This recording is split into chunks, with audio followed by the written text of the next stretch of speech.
à moins que ce soit un pied. Avant, pour moi, la règle la plus importante était que lorsque je faisais mon travail de pied sur une moto, il devait y avoir un siège passager à l'arrière. Parce que si vous êtes frappé dans le dos par une moto, vous êtes légèrement frappé. Vous avez été durement touché ici. Eh bien, un peu comme ça. Marius, André, tu voulais être hors de l'image, mais tu l'étais.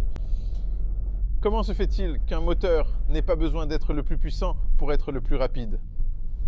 Le truc, c'est que c'est un peu triste parce que nous avons tous les deux grandi à cette époque où, année après année, on attendait de voir quelle puissance un vélo aurait. oui, sauf que pour moi c'était différent parce que je n'ai jamais su utiliser toute cette puissance. Eh bien, tant pis alors. Moi non plus, je n'ai pas su le faire pendant longtemps. C'est-à-dire, tu sais, aujourd'hui, la puissance augmente plus vite que les compétences des motards. Mais ce dont il s'agit, c'est que cette époque où tu attendais, et cette année-là, la Kawasaki avait 5 chevaux de plus et la Suzuki 3 chevaux de plus. Et ils se disputaient comme ça. Ça me rend triste, parce que c'est tout simplement arrivé à sa fin, et aujourd'hui, on va voir une moto qui prouve que la puissance n'a pas d'importance. Et c'est quoi? RSV4 Aprilia. Je veux dire, d'accord, on ne peut pas dire que l'Aprilia n'a pas de puissance, parce qu'elle en a maintenant, mais pendant longtemps, elle n'en avait vraiment pas, parce que c'est vraiment la même moto pendant longtemps, avec de nombreuses modifications, et jusqu'au point où elle avait 1000 cylindrées, pas 1100, enfin, même s'il déclare. Il disait. Il disait, lui, qu'elle avait 200 chevaux, mais je me souviens, j'étais sur ce circuit, tu accélérais, et il ne se passait pas grand-chose par rapport à la concurrence. Mais le temps était là. Et maintenant, ils ont fait la 1100, qui a un peu plus de 200 chevaux, je crois même, mais franchement, ces chiffres ne m'intéressent pas du tout, parce qu'ils ne veulent rien dire. Mais quand on a fait le test comparatif, tu roulais sur l'Aprilia et tu avais l'impression que c'était la plus faible de toutes, parce qu'il n'y avait tout simplement pas cette folie, ce vroom vroom, il n'y avait pas ces convulsions, la moto avançait simplement et tu te disais, bon, d'accord, elle se conduit bien, cette Aprilia, elle a un joli son, elle accélère un peu bien sûr, mais elle n'est pas particulièrement puissante. Tu descends et le temps est le meilleur. Donc c'est une preuve organoleptique que la puissance, à un certain moment, cesse d'avoir de l'importance. Ou plutôt, en fait, c'est l'inverse. Elle n'a d'importance que Elle gêne? parce qu'elle gêne et non qu'elle aide. Oui, c'est ça, j'ai roulé sur une Aprilia Tuono qui n'a même pas 100 chevaux, parce qu'elle en a moins que la RS 660. Elle en a 95, et je parie que je n'ai jamais roulé aussi vite à moto sur route de toute ma vie. Exactement. Si rapide, si fluide. Eh bien, parce que c'est certainement plus rapide en termes de vitesse, mais de manière très fluide. Vous savez, pas la méthode Napo-Awa, c'est direct et rapide. Arrêt. Laissez-vous simplement porter. Cool. Si quelqu'un fait du contenu sponsorisé et paye, par exemple Aprilia, et vient vous parler de notre moto, généralement tout le monde veut montrer uniquement sa marque. Mais allez chez Liberty Motors et montrer une seule marque. Attends, peut-être que je serai le flou. Je serai le flou. Flou. C'est Yamaha, couverture Yamaha, couverture Yamaha. Oh, au moins il y a de l'italien ici. Marius, c'est grâce à toi que nous avons une RS 660 jaune. C'est vraiment la plus jolie couleur que j'ai jamais vue. Je suis vraiment content de cette moto parce que je vais la conduire tout le temps à condition que tu ne la conduises pas et qu'Agnieszka ne la conduise pas non plus. Je veux l'utiliser sur circuit. Mais pourquoi as-tu dû faire pression pour qu'elle soit jaune? Parce que c'est audacieux. Mais moi je ne suis pas audacieux. La première, elle a été vendue. On vient d'apprendre que quelqu'un l'a achetée dans cette couleur, Ah oui? au lieu d'acheter un triste noir. Ou bleu. Il a choisi un audacieux doré. Mais ce n'est pas pour ça qu'on est venu. La voilà, elle est là-bas. Et alors, Marius? Et notre théorie selon laquelle la moto la plus puissante n'est pas la plus rapide n'a aucun rapport avec le fait que cette moto possède 217 chevaux. Eh bien, il semble qu'il en ait autant. Prétendument. Nous verrons ce que ça donne au banc d'essai. Mais ça reste une moto qui, avec ses 217 chevaux, je la conduis et je n'ai pas peur de cette puissance. Enfin, je n'avais pas peur de l'autre. Celle-ci, je ne sais pas, parce que je ne l'ai pas encore essayé. Cependant, le moteur est le même. Cependant, non, en fait, il est un peu plus gros, mais il a la même puissance. Il est juste plus grand, d'une vingtaine de centimètres cubes, donc il fait 1099, parce que je viens de le lire dans la fiche technique, parce que je me suis appliqué, parce que je suis une youtubeuse professionnelle. Très bien. Pour moi, ça ne change rien. Pour moi non plus, mais il y a quand même quelques changements sur cette moto. Regarde, Marius, pour toi, c'est un changement. Est-ce que tu sais à quoi ça ressemble? Ça ressemble à la nouvelle Aprilia en MotoGP maintenant, sauf que c'est beaucoup moins exagéré. Ou peut-être que c'est pareil en même temps. Eh, mais ces ailettes, elles doivent vraiment servir à quelque chose. Regarde combien d'années ça fait déjà qu'on a ces ailettes. Et chaque année, elles changent. Donc chaque année, il y a une sorte d'évolution. Chaque année, ils découvrent que ça peut fonctionner différemment. Ici, regarde, elles étaient toutes simples. Il me semble qu'ici, elles étaient plutôt là pour faire joli du tape à l'œil. C'est possible qu'elles étaient là juste pour ressembler à celles de la MotoGP. Oui. Et maintenant, elles sont faites pour vraiment fonctionner. Pour donner effet. Oui. Écoutez, de ce point de vue, ça n'avait pas l'air très bien, mais oh oui. C'est un speeder. Il n'est pas censé être beau, il est censé être un chasseur. Toi, Il est joli. Eh bien, c'est différent de ce que c'était, donc il faut s'y habituer. tu sais ce que j'aime le plus? Ce bascule de lave. Et pour moi, c'est la preuve que cette moto est davantage orientée vers le travail sur piste. Et je ne sais pas ce qui se passe, parce que regardez, il fut un temps où les bras oscillants des motos de sport étaient abaissés. Si vous voyez MotoGP, Moto2, Moto2, tous les bras oscillants ressemblent à ça, ils sont abaissés. Quand tu achètes un bras oscillant Suter qui coûte 10 000 €, il ressemble justement à ça. Et à ce moment-là, tous les fabricants ont commencé à utiliser de tels bras oscillants sur les motos de série. Et il y avait autrefois une théorie selon laquelle, à cause de toutes ces normes euro successives, avec l'apparition des catalyseurs placés en bas, il était difficile de faire tenir un tel bras oscillant. D'ailleurs, on voit bien qu'ici c'est assez serré, mais à l'époque on parlait de l'Euro 3-4 et maintenant on a l'Euro 5 qui est plus strict, alors que dans le même temps les catalyseurs sont plus petits. Donc tu vois, cette technologie doit vraiment avancer, non? Je suis vraiment excité par ce bras oscillant parce que je sais qu'il va permettre à cette moto d'être encore meilleure sur circuit car il est plus rigide et plus léger. Et je ne sais pas, j'aimerais savoir, il faut que je parle un jour avec Łukasz Wieczorek ou avec Kosa pour comprendre ce que ça change physiquement d'avoir le bras oscillant inversé, c'est-à-dire que le renfort soit en bas et non en haut. Parce que je dois admettre que mes connaissances en Lacan sont trop limitées pour expliquer logiquement pourquoi c'est comme ça. Je me demande si quelqu'un a une sorte de simulation montrant comment ça fonctionne quand c'est inversé et quand c'est normal. Je veux dire, c'est sûr que les gens d'Aprilia et de tous les autres constructeurs l'ont. Regarde d'ailleurs comment il est réglé en usine. Comme cette moto est courte pour qu'elle soit bien agile. Et si tu veux, parce qu'elle va beaucoup se cabrer, tu peux simplement l'allonger. Tu mets un bras oscillant, enfin tu mets une chaîne plus longue et c'est bon. Peut-être que c'est justement ce réglage du bras. Non, c'est le pivot du bras oscillant.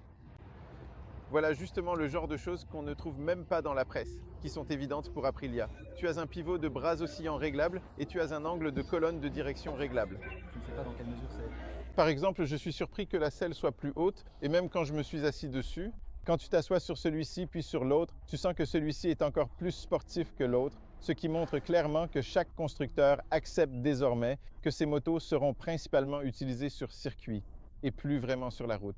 Parce que pour la route, il y aura celle qui est plus douce. Tu sais, celui-là, je vais te montrer celui-ci, celui-là. Il a 100 chevaux et c'est la centaine de chevaux la plus efficace qu'on puisse conduire. Et le meilleur dans tout ça, c'est que je sais que si on prend celui-ci pour un test, qu'on a aussi l'autre et qu'on va en ville, après quelques kilomètres, on voudra descendre de celui-ci et monter sur l'autre. Et si on va sur circuit, tu t'amuseras aussi le plus avec celui-là, mais ensuite tu monteras sur l'autre et tu feras « Oh la vache !» Oui, mais si on va sur un petit circuit comme Swamchin et qu'on prend la RS et la RSV4, je parie qu'un pilote de mon niveau sur Swamchin, on ne rattrapera pas sur la ligne droite.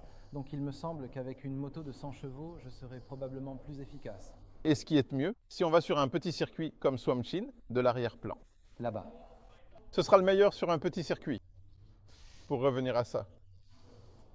Je suis super excité parce que le fait qu'il y ait une nouvelle RSV4 signifie que nous devons refaire notre test comparatif de l'année dernière, lors duquel la RSV4 avait été la plus rapide avec 1 minute 38,6 sur des slicks. Comme cette moto qui est sur le circuit de Poznań sous moi, admettons-le, d'accord, je suis peut-être assez rapide, mais je ne suis pas un pilote professionnel. Si on donnait cette moto à un pilote, ou même maintenant cette moto-ci, et qu'on lui disait « Écoute, fais ce que tu peux, alors 1 minute 36, je parie que c'est assuré. » C'est sûrement aussi parce qu'ici, tu fais clic, clic. Ah, parce qu'ici, c'est du neuf. La suspension semi-active, c'est pareil qu'avec l'électronique. De plus en plus de gens qui ont roulé avec une suspension active savent que c'est bien, parce que tu fais clic, clic, clic, et ça change les réglages, et tu roules sur le circuit. Et vous n'avez pas vraiment besoin de modifier le paramètre, cliquez simplement, cliquez, cliquez. À propos de street sport, parce que c'est de la rue. Ce que j'aime le plus chez Aprilia, c'est vraiment le design. Toi, qu'est-ce que ça fait? Un coup? Un coup? Ajuste la suspension. Je les aime le plus. Ces boutons ici plus, Oui. moins ici. Ceux-ci sont destinés au contrôle de traction. Eh bien, c'est parfait. Oui. C'est conçu justement pour l'efficacité sur circuit. Enfin, pour moi, c'est inutile parce que Et pour moi, c'est utile parce que quand je roule sur circuit, je l'utilise vraiment souvent. Parce que, par exemple, je sens que la moto, tu sais, glisse plus ou moins. Si ça glisse peu, on diminue. Si ça commence à glisser davantage, alors clic, clic, clic. Et c'est vraiment pratique. une moto de cette catégorie n'a pas ce système aussi facilement accessible. Enfin, elles l'ont, mais pas de cette façon. Ce n'est pas aussi ergonomique. Souvent. C'est bien, c'est comme en moto GP, comme sur une moto de course. Même pas forcément en moto GP. Et ici, il y a ces modes sportifs. Et il y a encore ces autres modes. Oh la vache! Ah oui, et c'est ça. Si tu ne veux pas de suspension semi-active, tu entres et tu fais comme tu veux. C'est comme si tu tournais les vis, tu sais, clic, clic, clic pour. Ah, donc ici, tu cliques sur le réglage et tu passes en mode actif. Oui. Donc à ce moment-là, la suspension n'est plus semi-active.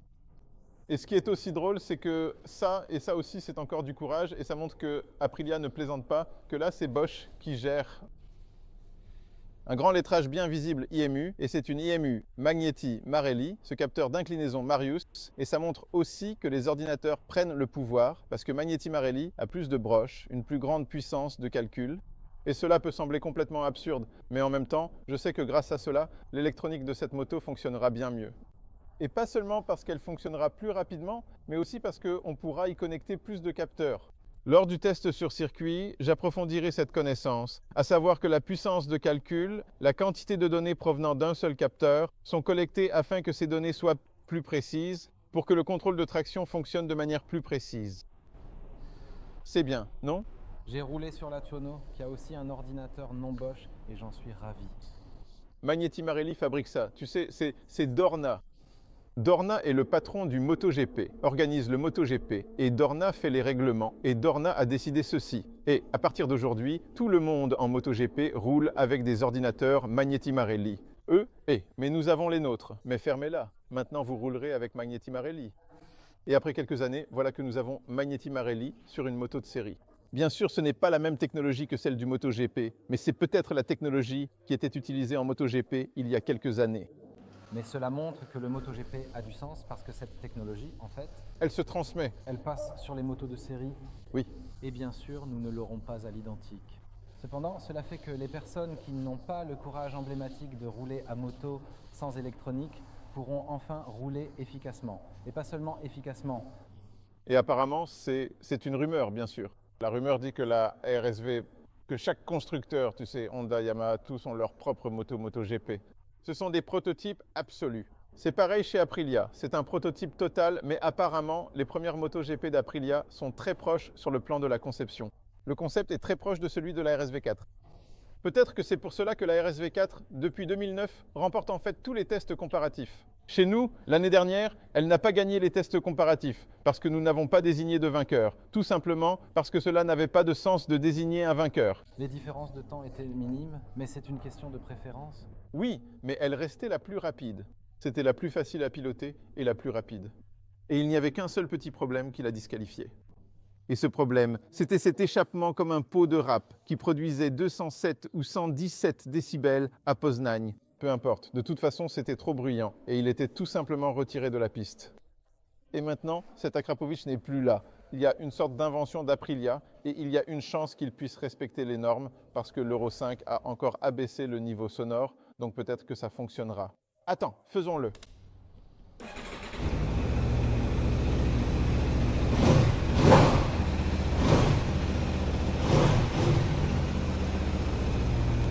On entend plus le moteur que l'échappement, mais l'exemple ne s'est pas encore ouvert. On va voir. Mais c'est aussi une preuve, a priori, qu'on ne peut pas comparer les motos sur Internet à partir d'un tableau.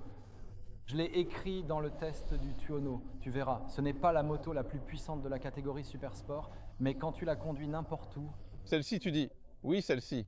Oui, mais ce sera pareil avec celle-là.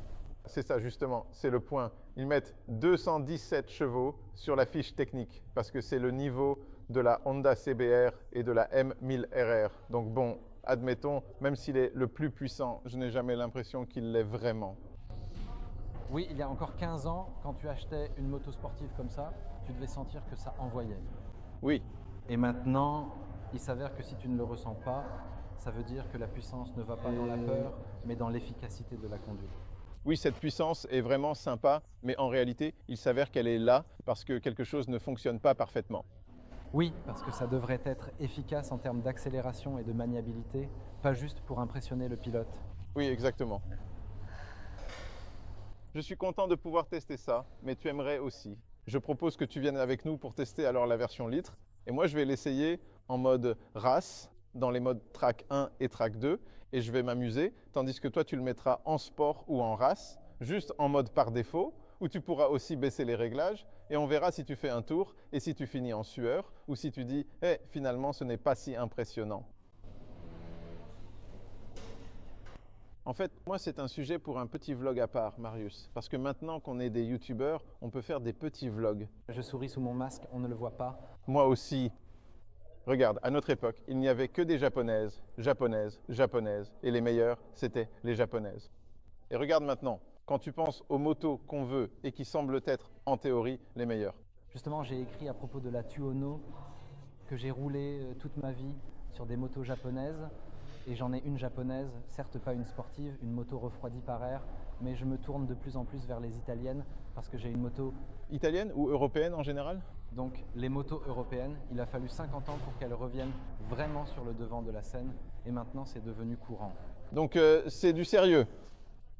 Quoi qu'il en soit, je croise les doigts. J'aimerais qu'il y en ait beaucoup, même si ici il ne s'en vendra pas tant que ça, mais j'aimerais qu'il s'en vende beaucoup pour qu'Aprilia voit qu'il vaut la peine de fabriquer une moto qui n'est pas puissante, mais qui est ultra avancée technologiquement et que les gens l'apprécient parce que ce sont des motos ultra avancées, les plus avancées que l'on puisse acheter. Et ça me fait plaisir. Il y a une marque qui n'indique jamais la puissance de ses moteurs. On la connaît. On la connaît et il me semble que si Aprilia suivait cette voie avec la R, oui, qu'il ne donne pas la puissance. Il ne donne pas la puissance, mais par exemple un mot qui décrit l'émotion qui accompagne cela. Je parie que si quelqu'un l'essayait, il ne demanderait même pas quelle puissance il a. Il en voudrait tout simplement.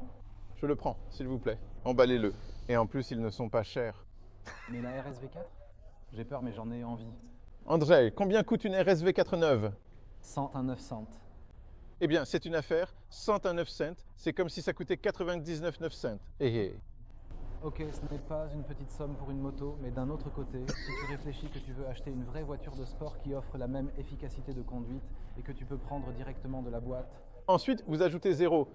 Eh bien, je parie que vous devez dépenser 4 fois plus. Minimum. Non, enfin, du moins, mais vraiment, pour avoir ce niveau d'accélération, d'émotion, d'électronique, vous ajoutez 0 parce que c'est le niveau de Ferrari, Lamborghini et des choses comme ça. L'électronique, la puissance, tout. Si on compare ça, je ne sais pas quoi, une moto de moyenne gamme, c'est beaucoup d'argent.